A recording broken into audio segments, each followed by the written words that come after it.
Lanaudière universitaire.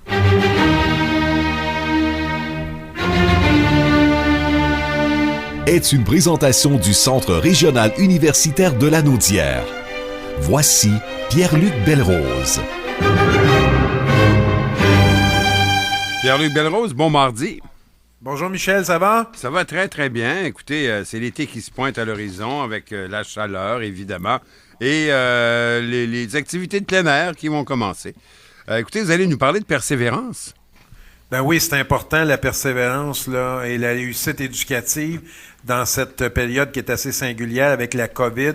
Je veux solliciter là, les étudiants à poursuivre leurs études, à ne pas abandonner, parce qu'on sait que c'est pas nécessairement facile dans le contexte actuel, étudier à distance, et puis on doit s'adapter. Donc, il faut poursuivre, il faut continuer, parce qu'on sait, on l'a déjà dit à plusieurs reprises, à cette tribune-là, tous les avantages et bénéfices d'avoir un diplôme universitaire. On sait qu'on a de bien meilleurs débouchés sur le marché du travail, on est moins exposé au chômage. Bref, on a une meilleure qualité de vie. Et puis, vous vous rappelez, avant la COVID, on était là avec le plein emploi, puis on avait parfois de la difficulté à comprendre la nécessité d'avoir un diplôme d'études universitaires avec toutes les opportunités qui se présentaient à nous. Mais il y a des statistiques, il y a des données qui sont ressorties dernièrement. Je pense entre autres à Statistique Canada qui a clairement illustré que l'adaptation au télétravail avait été beaucoup plus facile pour les diplômés universitaires. En fait, 6 détenteurs d'un bac au diplôme universitaire sur 10 ont pu recourir au travail à domicile, alors que c'est le cas de seulement du quart des diplômés du secondaire et à peine une personne sur 10 sans diplôme d'études secondaires. Alors, ça indique bien là, que le télétravail, c'est l'histoire des diplômés. Ben tout à fait, puis on voit que c'est beaucoup plus facile de s'adapter, et puis qu'une pandémie, un confinement ou des situations qui sont tout à fait là, surréalistes, eh bien c'est beaucoup plus facile de s'adapter pour des diplômés. Puis au niveau du revenu, ben encore une fois, avec des chercheurs de l'Institut sur la retraite et l'épargne, de la chaire de recherche sur les enjeux économiques intergénérationnels, on a vu que les demandeurs de la PCU, c'était essentiellement dans les secteurs manufacturiers, commerce de détail, divertissement, hôtellerie, puis qu'il n'y avait pratiquement pas de cas dans la finance, l'assurance, les services professionnels. Donc, on se rend compte encore de l'utilité et du bien fondé de poursuivre ses études universitaires ou postsecondaires. Ces données-là sont éloquentes sur l'importance là, de notre niveau de scolarité, et on ne fait pas exception dans Lanaudière. Mais les éducations qui aujourd'hui ont annoncé que toutes les écoles seraient ouvertes en septembre et jusqu'au 3e secondaire, on va les prendre tous dans les mêmes classes.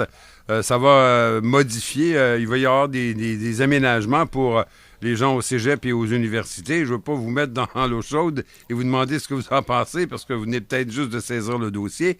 Mais il reste qu'on planche là-dessus du côté du ministère de l'Éducation, là, de la façon dont on va recommencer en septembre. On est en mouvement continuel, c'est la même chose pour l'ensemble là, du déconfinement progressif. Ce qu'il faut s'assurer, par contre, comme je le disais au début, c'est de toujours avoir en tête la réussite éducative et la persévérance scolaire.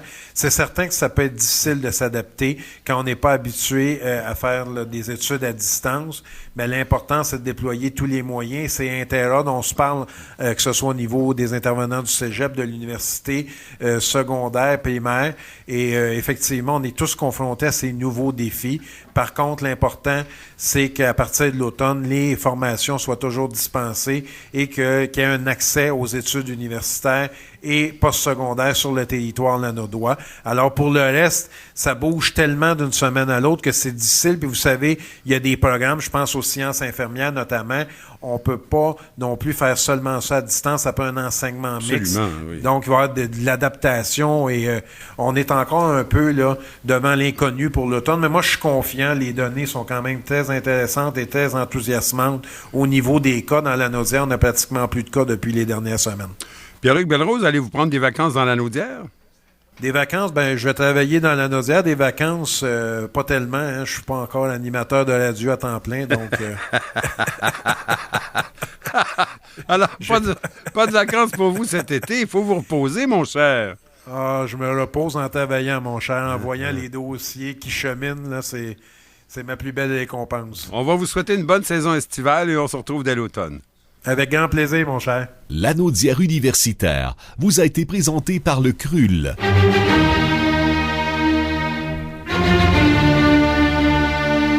Retrouvez Pierre-Luc Belrose chaque mardi dans Lanaudière et compagnie.